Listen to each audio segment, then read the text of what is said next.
partidas na temporada com contusão, problemas, eu não faria jamais. E ainda mais jogador na Premier League, você sabe que seria uma fortuna. Isso aí é um devaneio. Se o Filipe Luís ligou para ele, o Filipe Luís está meio sem noção de mercado. Depois de tudo que fez ao longo dos últimos anos para conseguir a situação confortável que alcançou, não pode, em hipótese alguma, se arriscar por conta de aventuras de contratações de jogadores que ele eventualmente não possa ter naquele momento. E esse é o discurso de quem está no poder. E acho que a expectativa é de que eles respeitem esse discurso. E o Richarlison não se encaixa nele. De forma regular, para viabilizar a obra. O que me pareceu bem claro que ele admite não realizar no prazo estipulado. E aí, a gente tem que ver o que diz o edital em detalhes. Quais são os compromissos que o Flamengo assumiu. Não, para. Você aí do outro lado, gosta de acompanhar notícias do Flamengo e não sabe tirar um extra em cima disso? Olha esse vídeo com apenas 5.000 visualizações e já tá fazendo esse extra. E o mais surpreendente é que esse vídeo eu só copiei e colei. Esse canal só tem 1 semana de monetização. Agora, olha esse outro canal que eu tenho e falo sobre política com apenas esse vídeo, eu já fiz esse valor. Então minha dica pra você é, com 30 minutos a 1 hora do seu dia, você se mantém informado e ainda tira uma grana extra em cima disso. Clica no link que deixei na descrição ou fixado nos comentários.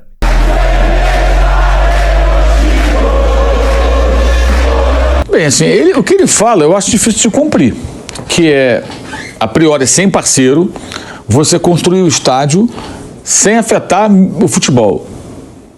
Eu acho que afetar minimamente, em algum momento vai afetar. Porque você teria que aumentar a receita do clube enquanto, assim, um valor muito elevado para ter uma sobra de caixa, digamos assim, em relação às despesas atuais, né? Pegar o superávit atual, mais dinheiro para poder ter uma sobra para poder viabilizar essa obra. Vai demandar muito dinheiro. Se o estádio custar 2 bilhões, fazer uma conta de padaria aqui, 2 bilhões, e ele levar 10 anos para ser construído, são 200 milhões por ano, em média. Estou fazendo um cálculo médio, claro que a despesa vai ser maior numa etapa do que em outra, da construção, enfim, não tem um gasto igual ano após ano. Se for em 5 anos, aí você tem que ter o quê? 400 milhões a mais? Como fazer esse dinheiro? Como ter esse faturamento de forma regular para viabilizar a obra? O que me pareceu bem claro que ele admite não realizar no prazo estipulado. E aí, a gente tem que ver o que diz o edital em detalhes. Quais são os compromissos que o Flamengo assumiu? Tem prazos? Quais são eles? Isso tem que ser averiguado com mais atenção, né? Com mais cuidado. Mas é um desafio. Eles vão fazer agora um estudo de viabilidade econômica, algo que deveria ter sido feito antes da compra do terreno. Existem vários obstáculos e aí vai começar toda essa história para tentar viabilizar. Agora, acho difícil você conseguir construir o estádio e, digamos, não deixar de contratar ninguém por isso. Em algum momento, acho que isso vai impactar, a não ser que o estádio fique mais escanteado. Vão fazendo como é possível, enfim. Muito cedo para falar sobre isso com mais profundidade, eles mesmos não sabem. Como eu falei há pouco, eles, a partir de hoje, começam a mergulhar lá nos contratos, nas finanças, para entender todos os compromissos, o que o Flamengo tem que pagar, quanto tem a receber, de uma forma mais detalhada, digamos assim. Eles têm uma noção, é evidente, mas o conhecimento mais profundo dessa situação, ele começa a partir de hoje. Então, não houve evidente tempo, vai levar, segundo os próprios pares do BAP dizem, coisa de 2 semanas, aproximadamente, para poder entender melhor essa situação. Então, lá para o começo de janeiro, talvez ele possa falar com mais propriedade sobre isso tudo. E também a gente não sabe como é que vai ser, se vão buscar parcerias, enfim, mas é um desafio muito grande esse do estádio.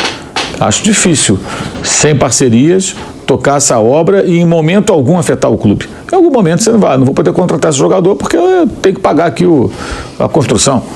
São licenças, tem remoção lá da empresa de gás, tem tanta coisa pela frente até conseguir a conclusão. E o Flamengo tem o Maracanã, né? O Flamengo agora ele tem a concessão do Maracanã por 20 anos, junto com o Fluminense. Então ele terá também demanda no Maracanã, de algumas adaptações. Ali é necessário fazer uma entrada separada, isolada, independente para o torcedor visitante. Isso eliminaria a necessidade de interdição de milhares de cadeiras que ficam inutilizadas nos jogos para que as torcidas sejam separadas com uma entrada independente. É possível que o torcedor visitante fique naquele local e não tenha que anular tantas cadeiras. Tudo isso tem que ser visto, então vai demandar custo também. E o Flamengo tem onde jogar agora, sabendo que o Maracanã é dele do Fluminense para utilização prioritária, evidentemente, durante todo esse tempo. Então não tem mais aquela mesma ansiedade com relação à questão do estádio, isso correndo paralelamente. E olha, aí é um palpite meu. Eu não me surpreenderei nem um pouco se for possível, que aí depende lá dos compromissos que o Flamengo assumiu, se for possível, eu não vou ficar surpreso que o Flamengo pegue a ideia do estádio e coloque bem de lado, tocando lentamente ou paralisando no primeiro momento para poder se estruturar melhor e poder tocar a obra. Isso me parece até muito provável, muito provável. Se o Flamengo puder, para tudo, segue a vida, joga no Maracanã, vamos ver com calma isso aqui, tentar se estruturar para poder tocar a obra, porque tudo foi feito, na minha visão, tudo foi feito de uma forma muito apressada, no ambiente eleitoral, né? 7 partidas na temporada, com contusão, problemas, eu não faria jamais. E ainda mais jogador na Premier League, você sabe que seria uma fortuna. Isso aí é um devaneio. Se o Felipe Luiz ligou para ele, o Felipe Luiz está meio sem noção de mercado. Não faz sentido, nenhum sentido. E outra coisa, essa abordagem certamente foi antes da eleição, ou no período que ele ainda acreditava na possibilidade de vitória do candidato situacionista, que aí ele continuaria ali, aí o mesmo pessoal, o Landim, poderia querer fazer uma loucura de tentar contratar um jogador caro com tantas contas para pagar. O Flamengo não tem a menor condição de pensar num jogador tão caro, isso é um total absurdo.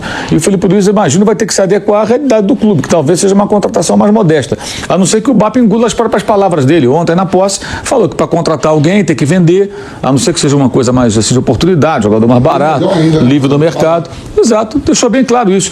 Você tem uma ideia, as pessoas hoje, o vice de finanças é o Cláudio Prakovic, né? O Rodrigo Torres está numa outra vice-presidência, acho que de administração, que é outro cara também das finanças e foi vice de finanças do Flamengo. Esses dois caras, mais alguns pares lá, funcionários da área financeira que estão no Flamengo, começam hoje a mergulhar nas finanças do Flamengo para entender o tamanho da situação, ou seja, quais são os compromissos de curto prazo, o que tem que pagar. O dólar, o real se desvalorizou, né? Os juros estão altos, é o momento da economia brasileira em que, se você fez negociações na moeda estrangeira com compromissos a pagar em euro ou em dólar ou em libra, você vai pagar um pouco mais caro, os juros bancários estão altos se você precisar de um empréstimo. Isso vale para o Flamengo, vale para o Corinthians, que contratou vários jogadores, vale para todos os times aí que estão por aí. O Fluminense nem fala porque não tem a menor condição, gente. Menor condição o Fluminense pensar em contratar um jogador desse calibre. O Fluminense não tem a menor condição. O Fluminense, aliás, teve uma queda severa de faturamento esse ano em relação ao ano anterior, quando ganhou a Libertadores, e muitos compromissos financeiros. Não tem como. No Fluminense, o que se fala até, o presidente falou muito sobre isso, em preparar o clube para ser SAF. É isso que se fala no Fluminense. E ser SAF no Brasil, que eu estou com a corda no pescoço, vou virar SAF. Todos viraram SAF assim, exceção foi Fortaleza com uma SAF parcial, num cenário um pouco diferente, né? Os demais, uns mais, outros menos, com dificuldades financeiras, foram vendidos para seus atuais proprietários, né? Outros até já mudaram de mãos, caso, por exemplo, do Cruzeiro, que já passou de uma mão para outra. Mas, enfim, então não tem a menor condição. Isso aí deve ter sido uma procura do Felipe Luiz, sondando o jogador para ver se tinha alguma possibilidade, ainda antes da eleição. Porque agora, ontem também foi dito isso na posse do presidente agora presidente do Flamengo, o BAP, que ele já conversou com o José Boto, que vai ser o diretor de futebol, né? E eles vão ter que trabalhar dentro de uma possibilidade de investimento do Flamengo. O Richarlison está totalmente fora disso. E além disso, tem esse agravante. Com o Paulinho, você falou da contusão do Paulinho, que o Palmeiras tem interesse, o Richarlison está machucado, com contusões, jogou 7 partidas nessa temporada.